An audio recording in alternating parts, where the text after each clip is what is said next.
아멘. 자, 여러분, 우리가 오늘 창세기를 보고 있습니다. 창세기를 보면 우리가 아브라함의 얘기를 지금 보고 있잖아요. 근데 아브라함의 뭐 이렇게 대단한 얘기가 아니라 아브라함이라는 믿는 사람의 일상생활을 저희가 계속 보고 있는 겁니다. 이 사람의 어제는 아내가 갑자기 죽었어요. 아브라함도 아내를 먼저 보내는 일을 겪습니다. 아내의 장례식을 치르는 모습을 우리가 어제 봤고, 오늘은 또 이제 아내가 없는 상황에서 아들이 장가 갈 때가 되었죠. 그래서 아들을 장가 보내는, 결혼을 준비해야 하는 일을 이제 보는 겁니다. 지극히 일상적인 거잖아요. 저희들도 다 누군가를 떠나보내고 아이가 태어나고 그 아이를 시집 장가 보내고 하는 일들이 사람의 평범한 일상입니다.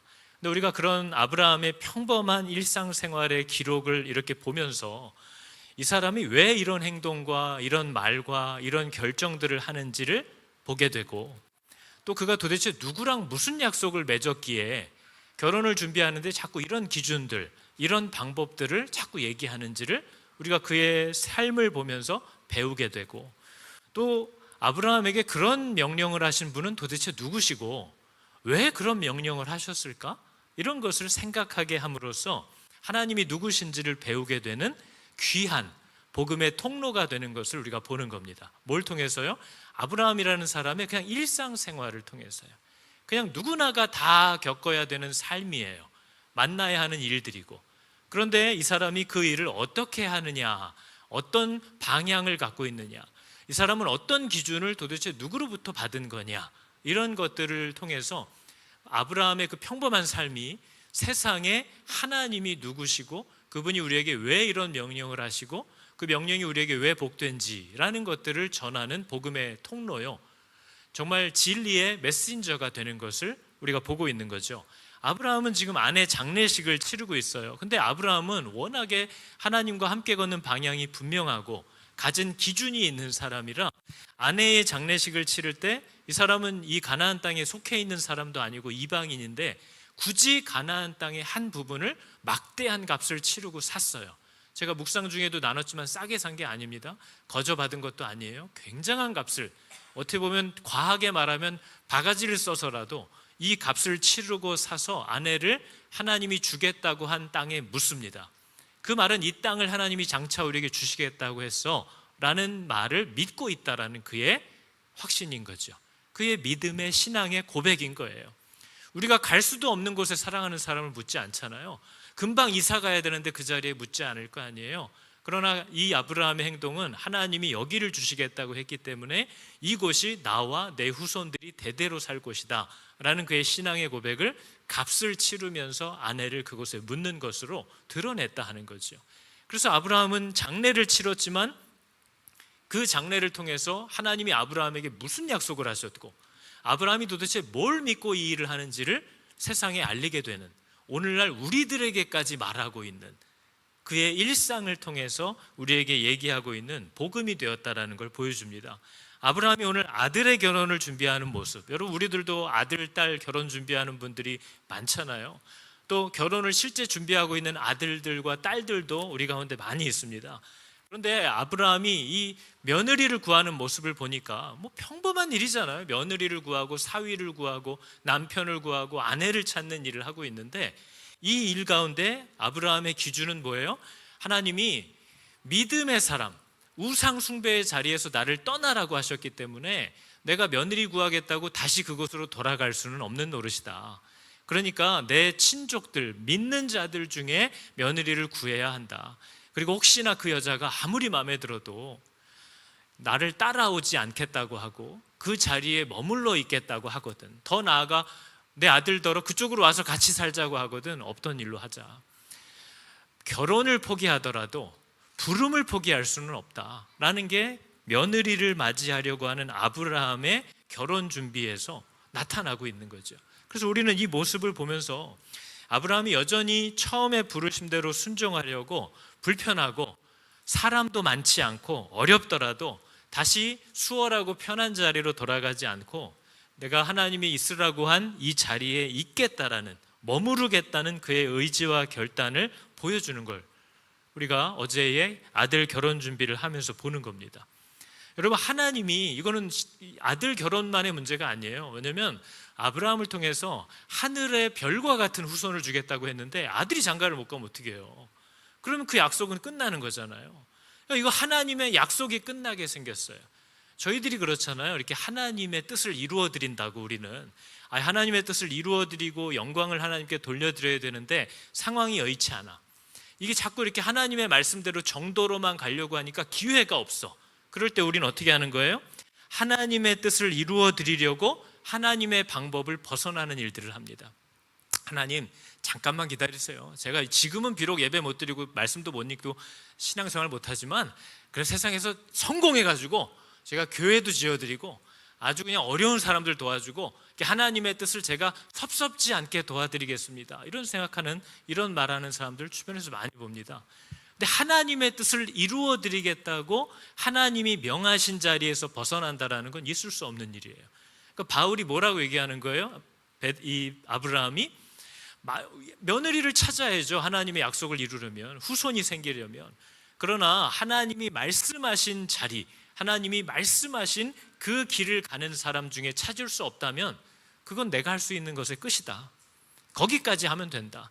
종에게도 책임을 묻지 않겠다고 했어요. 그 여자가 따라오지 않으려고 하면 너 괜히 내 눈치 보고 딴짓하지 말고 그냥 돌아와라. 너한테 아무 책임을 묻지 않겠다. 그건 하나님이 하실 일이야.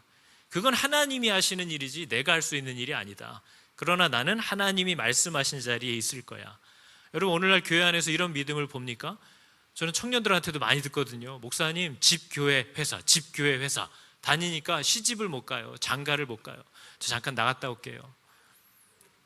나가서 안 돌아오는 거죠. 자기가 끌려가는 거죠.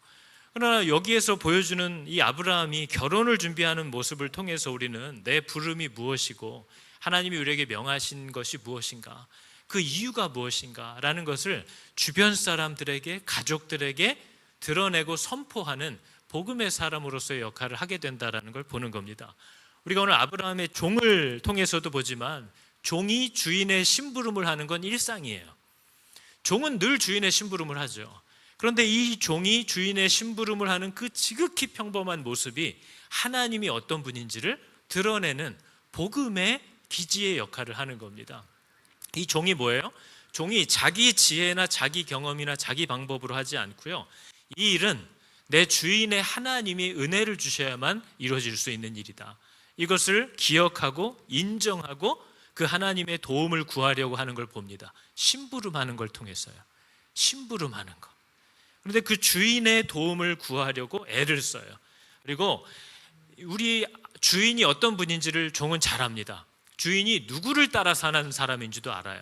그리고 그 주인이 어떤 가족을 찾고 있는지도 알아요. 그러니까 이 종도 하나님의 성품을 가진 여자를 찾는 거죠. 환대하는 사람, 무언가를 필요를 보았을 때 그 필요 이상으로 주는, 그게 하나님의 성품입니다. 하나님은 우리가 구한 것대로 주지 않습니다. 구한 것보다 더 좋은 것을 주시는 줄을 기억하시기 바랍니다. 구하지 않는 것도 주시는 하나님이신 줄을 믿으시기 바랍니다. 그게 우리가 누리고 있는 거예요.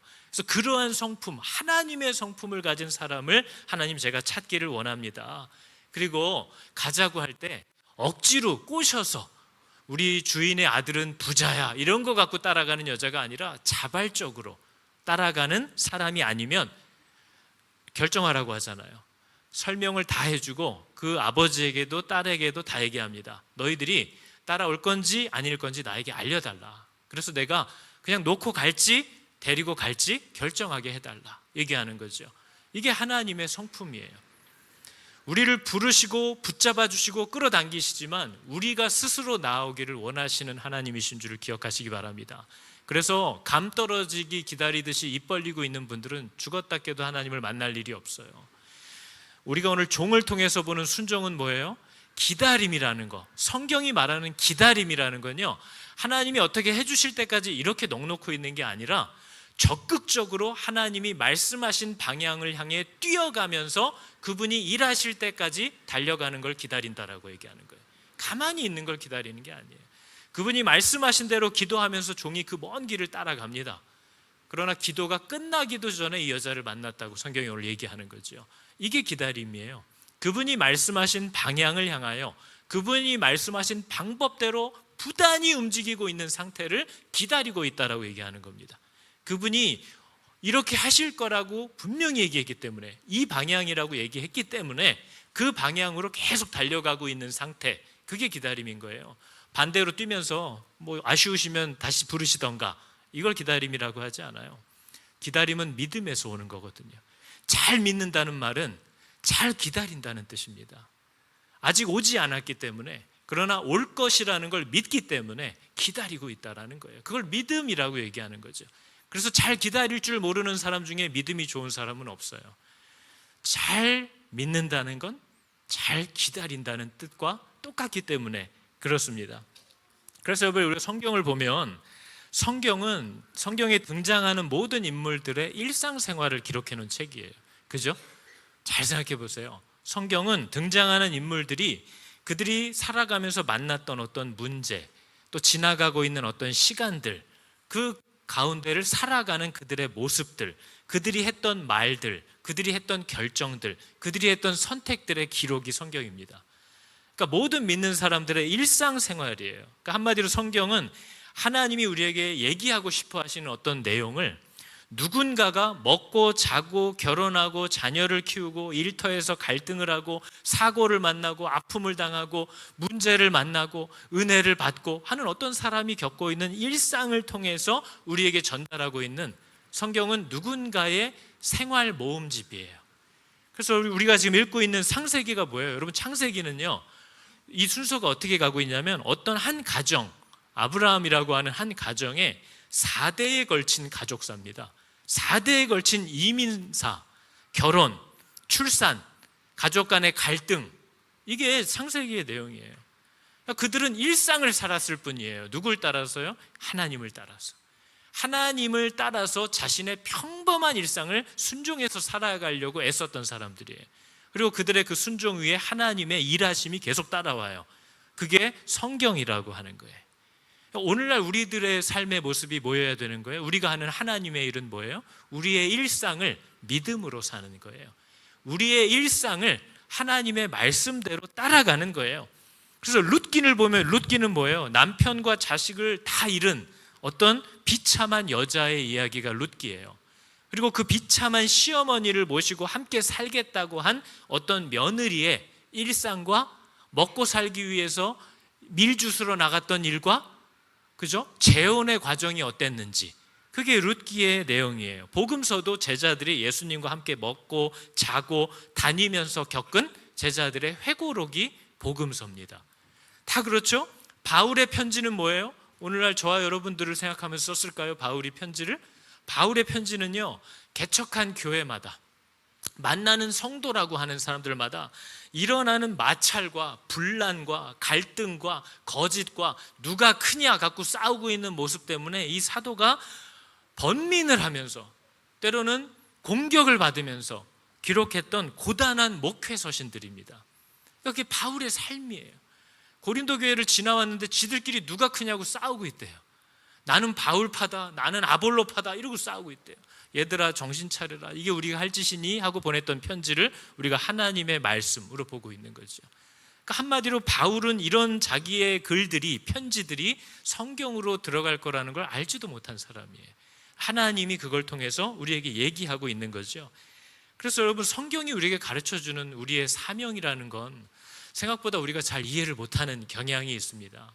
성경이 말하는 예배의 장소, 예전에 한 여자가 물었잖아요. 당신들은 여기에서 예배하라, 누군가는 저기에서 예배하라 한다는데 예배를 드리는 곳이 도대체 어디입니까? 근데 여러분, 성경은 뭐라고 계속 얘기해요? 성경이 얘기하는 예배 드리는 곳은요, 어떤 이런 예배당 같은 특정 장소나 나랑 잘 통하는, 마음이 맞는 사람들과의 어떤 일이 아니에요. 성경이 말하는 예배의 장소는 우리 모든 믿는 사람들이 발 디디고 살아가는 모든 일상의 자리를 예배의 자리라고 얘기하는 거예요.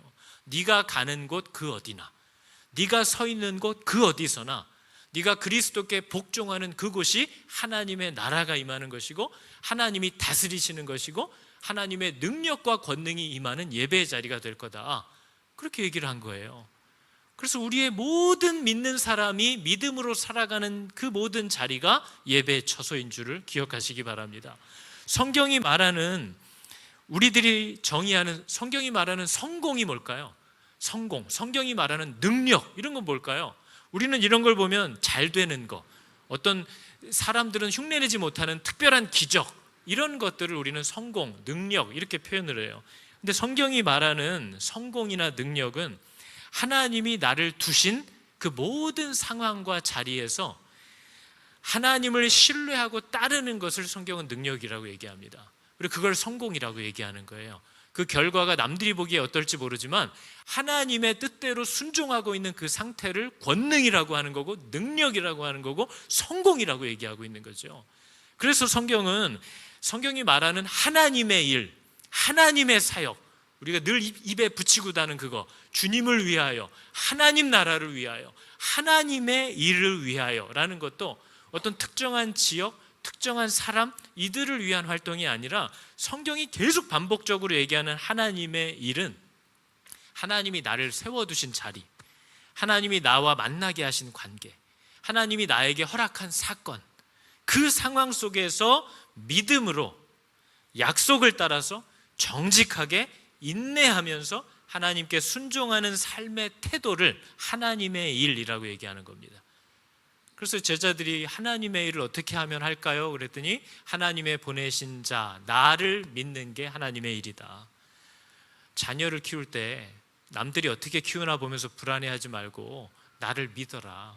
내가 자녀를 왜 줬고 자녀를 어떻게 키우라고 했는지를 기억하고 그렇게 키우면 돼. 그게 하나님의 일이야. 남편을 대할 때, 아내를 대할 때, 세상에서 먹고 살아갈 때 내가 어떻게 성도가 살아야 하는지, 어떤 기준과 어떤 우선순위를 갖고 살아야 하는지를 가르쳐준 그대로 살려고 애쓰다가 감사도 만나고 비참도 만나는 거, 그게 하나님의 일이야. 그게 성공이고 그게 능력이야. 그 얘기를 성경은 계속해서 우리에게 하고 있는 거죠. 그래서 여러분, 이러한 예배자, 바로 이렇게 삶의 모든 일상의 자리에서 하나님께 순종하여서 살려고 하는 교회들, 그들을 고린도서에서 바울이 이렇게 표현을 했거든요. 뭐라고 표현을 했냐면, 고린도 교회 성도들을 바울이 정의를 내립니다. 정의를 낼 때 이렇게 표현을 합니다. 고린도에 있는 하나님의 교회, 우리들 얘기하는 거예요. 근데 이 교회라고 하는 성도들이 누구냐? 곧 그리스도 예수 안에서 거룩하여지고 성도라 부르심을 받은 자. 이건 둘 다 내가 노력해서 한 게 아니에요. 외부에서부터 이루어진 거예요. 그리스도 예수 안에서 거룩해지고 거룩함을 받은 거예요. 의롭다함을 그냥 은혜로 받았다는 거예요. 십자가 사건으로. 그리고 어떻게 된 거예요?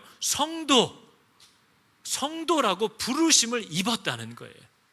왜요? 성도로 살라고. 그러니까 하나님이 나를 초대했다라는 뜻이에요. 이 부르심은 초대했다는 뜻이에요. 내가 가겠다고 자원한 게 아니에요. 그분이 나를 초대하셨어요. 불러내셨어요. 거룩함으로 나누게 하셨어요. 그게 성도의 정체성이에요. 그럼 이러한 사람들, 이런 은혜를 받은 자들은 어떻게 되느냐? 각 처에서 우리 주, 곧 그들과 우리 주 되신 예수 그리스도의 이름을 부르는 모든 자들. 그래서 오늘 고린도서를 보면요, 성도를 세 가지로 얘기하는데요. 예수 때문에 거룩하게 된 사람들, 그리고 부르심에 의해서 초대된 사람들. 그래서 어떻게 살라고 초대됐냐? 자기가 보내심을 받은 그 각 처에서 주의 이름을 부르게 된 자들. 근데 여기서 말하는 주의 이름을 부른다는 건 뭐예요? 주여 하는 거예요? 우리 교회에서 기도할 때 주여 하는 게 주의 이름을 부르는 거예요?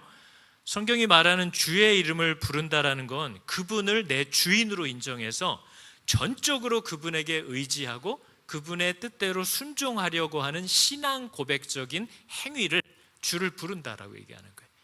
내가 우리 가정에서 주의 이름을 부르겠습니다라고 하는 건 싸움만 하면 문 닫고 들어가서 주여 한다는 게 아니고요. 하나님의 뜻대로 말하려고, 하나님이 명하신 대로 행동하려고, 하나님이 말씀하신 대로 이해하고 받아들이려고 그분에게 굴복하겠다라는 신앙 고백적 행위를 주의 이름을 부른다라고 표현하는 거예요. 그러니까 성도는 어떤 사람이에요? 하나님의 부르심을 받고 거룩함으로 초대되어서 언제든지 그분의 뜻대로 복종하기를 작정한 사람을 말하는 겁니다. 그런 사람들을 성도 이렇게 얘기를 해요. 그렇다면 여러분, 우리들도 우리가 결혼을 준비할 때 세상은 결혼을 준비하는 성도들을 보면서 뭘 발견할 수 있을까요? 넌 드레스 뭐 했어? 식사가 뭐야? 아이를 키울 때도요. 넌 유모차 보니? 이런 걸로 그리스도가 드러나나요? 예수를 믿는 사람들은 시집가고 장가가고 취직하고 학교에 들어가고 어려운 일을 만나고 아프기도 하고 사고를 당하기도 하고 고민을 만나기도 하고 관계가 깨지기도 하고 여러 일들을 만날 때 도대체 우리는 오늘 아브라함과 이 아브라함의 종을 보면서 혹은 리브가를 보면서 그들의 일상생활을 보면서 느끼고 깨닫는 게 이렇게 많은데 이 사람은 왜 이렇게 행동을 할까? 왜 이렇게 말할까? 왜 이런 결정을 했을까? 이런 것들을 가지고 충격을 받고 생각을 하고 그를 주목하게 되는데 오늘날 예수 믿는다고 하는 사람들의 일상생활에는 세상이 볼 때 그들과 다른 게 있냐 하는 거죠. 뭐가 다른 거예요? 어떤 다른 점이 있을까요?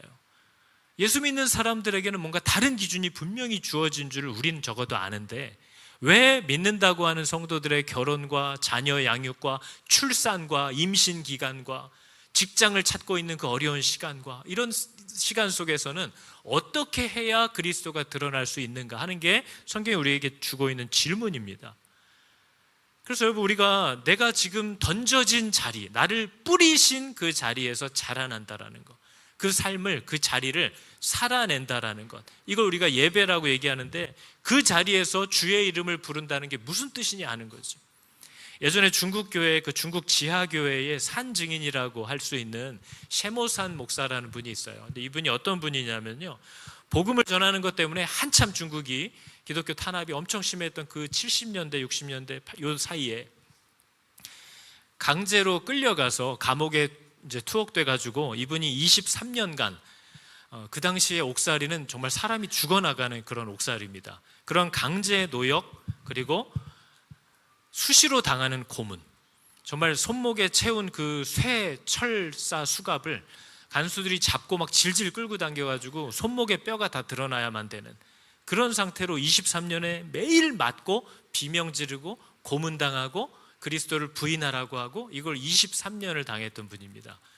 23년을 당하다가 이분이 도저히 못 참아서 하루는 자살을 하려고, 그죠? 수갑을 들고 전구를 뺀 다음에 거기다가 쇠젓가락을 집어넣은 거죠. 근데 감옥이 전력이 너무 약해가지고 안 죽었다는 거예요. 그리고 떨어져서 이분이 너무 비참한 겁니다. 그래서 하나님 앞에, 하나님, 내가 지난 20여 년 동안 한 일이라고는 강제 노역을 하다가 들어와서 끙끙 앓면서 잠들었던 것과 고문을 당하고 맞을 때마다 꽥꽥 비명을 지른 게 내 지난 20여 년 삶의 전부인데 이것이 과연 하나님께 영광이 됩니까? 라고 따졌다는 거예요. 이런 삶이 하나님께 영광이 될 수 있습니까? 그런데 하나님이 그때 주셨던 마음을 이분이 이렇게 고백해요. 내 은혜가 내게 족하다. 이 말씀을 3번에 걸쳐서 하시는데 이분이 너무 우시면서 회개하셨다는 거죠. 셰모산 목사님이 이분입니다. 그래서 이분은 나중에 감옥에서 풀려나고 나서도 죄수에게 감옥에서도 복음을 전하다가 형이 2년이 연장되고 풀려나온 다음에도 80년대에 한 번, 90년대에 또 한 번, 2번 더 구치소에 수감됐고 너무나 고생을 당하고 죽을 고비를 넘기니까 외국 선교단체에서 수차례 이분에게 중국 밖에서 선교를 하시라고 권고를 계속한 거죠. 중국을 나와라. 더 이상 살 수 없다. 계속해서 요청을 했는데 이분이 했던 대답이 그겁니다. 그럼 누가 중국에서 이 일을 계속할 겁니까? 그걸 물었다는 거죠.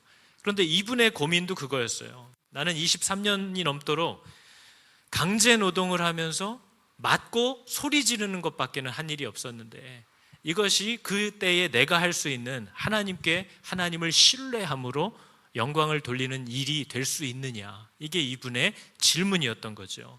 그래서 여러분, 우리는 뭔가 내가 대단한 일을 할 때 사람들이 변화될 거라고, 누군가를 위로할 수 있을 거라고, 누군가에게 도움이 될 수 있을 거라고 생각하지만 예전에 팀 켈러가 했던 말도 그겁니다.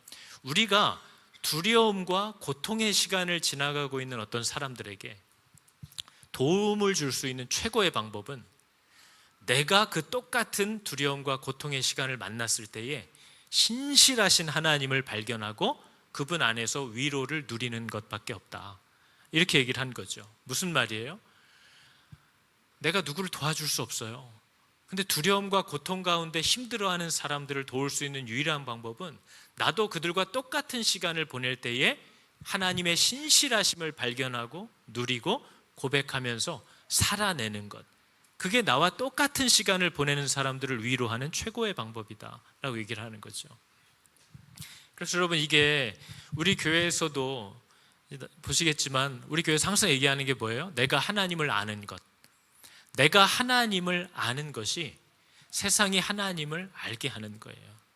내가 하나님을 바르게 알면요, 그 하나님과의 삶을 살아가거든요. 그러면 내 주변에 있는 사람들이 나를 통해서 하나님이 어떤 분이신지를 보게 되어 있어요. 그걸 우리가 그래서 하늘 그림 교회라고 이름을 지은 거예요. 내 삶이 하나님의 나라를 그려내고 있거든요. 그래서 여러분의 자녀들은 안타깝지만 성경책 잘 안 읽죠? 아시죠? 여러분도 안 읽는데, 아이들이 읽는 유일한 성경책은 부모의 삶입니다. 아이들은요, 부모를 보면서 하나님을 읽는 거예요. 우리의 삶과 우리의 선택과 우리의 삶의 방향과 결정의 모습들이 아이들이 보고 있는 하나님이에요. 아이들이 보고 있는 성경책이에요.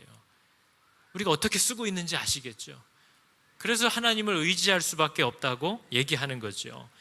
성경이 말하는 하나님 나라의 일은 내가 모든 상황과 하나님이 허락하셨다면, 그게 아무리 끔찍해 보여도 내가 처한 그 자리에서 하나님을 신뢰하면서 하나님이 말씀하신 방법대로 선택하며 살아가기로 결정하는 것, 그게 하나님의 일인 줄을 기억하시기 바랍니다.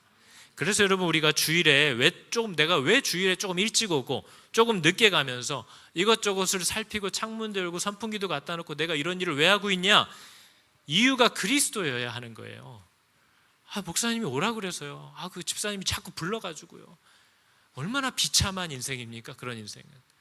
내가 뭔가를 하고 있다면 그건 그리스도 때문인 거예요. 내가 집에서 자녀들을 인내하면서 살펴주고 부부가 서로를 긍휼히 여기려고 몸부림을 치는 이유가 있다면 그 이유는 그리스도여야 하는 거예요. 그리스도여야 하는 거죠. 이게 교회의 부르심이에요. 내가 비록 세상에서 불이익을 당하고 따돌림을 당하고 직장에서 하나님의 방법대로 정직하게 거룩하게 생활하려고 하다가 어려움을 당하는 이유는 그리스도 때문이어야 하는 거죠. 그게 우리들의 부르심이고, 그걸 통해서 세상은 쟤는 왜 저러는 거야? 라는 말을 하게 되는 거죠. 쟤네들은 왜 저러는 거야? 도대체 왜 저러는지 이해를 할 수가 없어 라는 건 그들이 감사하게도 읽었다는 거죠. 들었다는 거예요. 봤다는 거예요. 그게 하나님이 그들에게 당신의 마음을 드러내는 통로로 우리를 부르신 줄을 기억하시기 바랍니다. 하나님은 이 평범한 일상을 다른 사람들과 다를 바 없이 살아내라고 우리를 특별히 부르신 겁니다. 그래서 그 평범한 일상을 하나님의 말씀대로 살아내려고 하는 이 경주, 그걸 우리의 예배, 사명, 소명, 부르심, 이렇게 부르는 거죠. 그게 우리의 부르심이에요. 남들도 다 그렇게 살고 있는데 나는 다르게 살고 있는 거죠. 나는 받은 기준이 다르고 나는 소망하는 것이 다른 거죠. 그걸 그들이 볼 수 있도록 힘있게 살아내는 거예요. 그들과 똑같이 살면서 예수 믿으세요 하는 건 얼마나 수치스러운 일입니까? 얼마나 모욕적인 일이에요. 그들도 도대체 나더러 뭘 믿으라고 하는 건지 알 수가 없는 거예요. 얘랑 나랑 똑같이 살고 있는데 주일날 교회를 한번 더 오라는 거야. 그러면 얘가 사는 목표와 내가 사는 목표가 다르지 않은데, 얘가 추구하는 것과 내가 추구하는 게 달라 보이지 않는데 나더러 예수를 믿으라고 한다면 그건 주일날 교회를 한번 더 오라는 건가? 이렇게 이해할 수 있게 만드는 거죠. 그러나 우리의 삶의 방향과 우리의 방법은 달라야 할 줄을 믿습니다. 우리가 오늘 함께 할 찬양이 아무것도 두려워하지 말라라는 찬양입니다. 여러분, 이 찬양이 제가 왜 하나님의 말씀과 뜻을 알면서도 우리가 그분께 순종해서 사는 게 이렇게 힘든가 생각해 보면요, 두렵기 때문이에요. 나만 뭐가 안 될 것 같은 거죠. 이렇게 해서 될까? 이렇게 해서 내가 행복할 수 있을까? 이렇게 해서 과연 내가 기쁠 수 있을까? 난 아닐 것 같은데, 이거 이러다 안 되면 어떡할 거야? 이거 이러다가 나만 비참해지면 어떡할 거야? 이 두려움과 불안함 때문에 뭘 할 수가 없는 거예요. 하나님이 늘 우리에게 했던 말, 여러분도 이미 너무 많이 들으셨겠지만 성경에 제일 많이 나오는 단어 중에 하나가 뭐예요? 두려워하지 말라, 근심하지 말라. 왜 그러겠어요? 이 세상이 두려워할 것과 근심할 것 투성이라는 걸 하나님이 아신다는 거예요? 모르신다는 거예요? 아신다는 거예요. 두려워하지 말아라, 아무것도 염려하지 말아라. 주 나의 하나님이 지켜주시네. 놀라지도 말아라, 겁내지도 말아라. 주님이 나를 지켜주시네. 내 마음이 힘에 겨워서 지칠지라도 주님이 나를 지켜주시네. 세상의 험한 풍파가 몰아칠 때도 주님 나를 지켜주시네. 주님은 나의 산성, 주님은 나의 요새, 주님은 나의 소망, 나의 힘이 되신 여호와. 이게 우리들의 고백 아니겠습니까? 맞습니까? 이게 내 고백이죠. 그래서 이 고백을 함께 찬양할 때 하나님께서 이 약속대로 한 번도 어기지 않고 지금까지 앞으로도 신실하게 하실 줄을 믿으시기를 축복합니다. 그리고 믿음대로 살아가실 수 있기를 축복합니다. 찬양하면서 나가볼까요? 아무것도 두려워 말라. 아무것도 두려워 말라. 주 너의 하나님이 지켜주시네. 놀라지 마라, 놀라지 마라, 겁내지 마라. 주님 나를 지켜주시네. 아무것도 두려워 말라. 아무것도 두려워 말라. 주 나의 하나님이 지켜주시네. 놀라지 마라, 겁내지 마라, 겁내지 마라. 주님 나를 지켜주시네. 내 맘이 힘에 겨워지지, 내 맘이 힘에 겨워 지칠지라도 주님 나를 지켜주시네. 세상의 험한 풍파 몰아칠 때도 주님 나를 지켜주시네.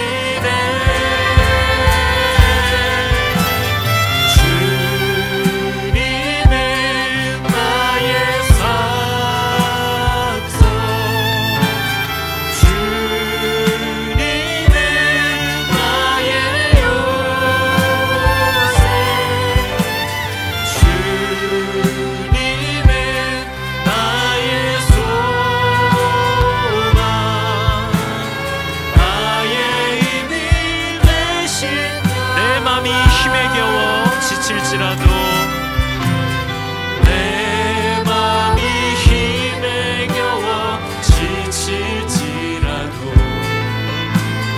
주님 나를 지켜주시네. 세상의 험한 풍파 몰아칠 때도 주님 나를 지켜주시네.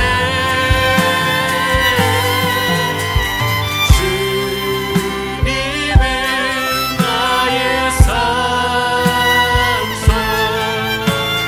주님은 나의 요새, 주님은 나의 소망, 나의 힘이 되신 여호와. 하나님, 이 땅에서 저들과 다를 바 없이 원래 내가 너희를 부르고 창조한 그 모습으로 평범하게 살아가라고 오늘날 우리를 특별히 부르신 줄을 믿습니다. 하나님께 크게 쓰임받고 싶다라는 우리의 고백 안에 담겨있는 내 탐욕을 봅니다. 남들 위에 서려고 하는 내 교만을 봅니다.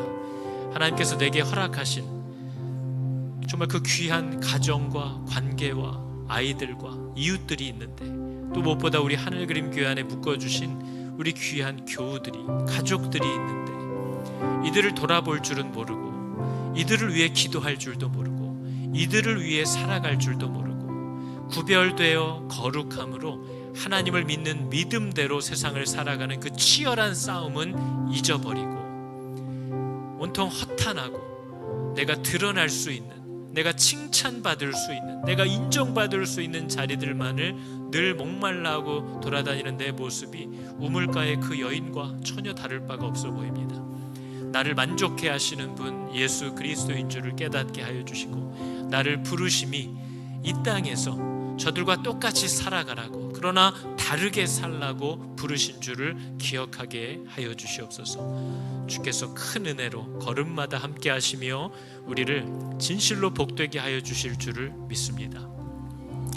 여호와는 내게 복을 주시고 너를 지키시기를 원하며, 여호와는 그의 얼굴을 비추사 은혜 베푸시기를 원하며, 여호와는 그 얼굴을 너희에게로 향하여 드사 평강 주시기를 원하노라. 아멘.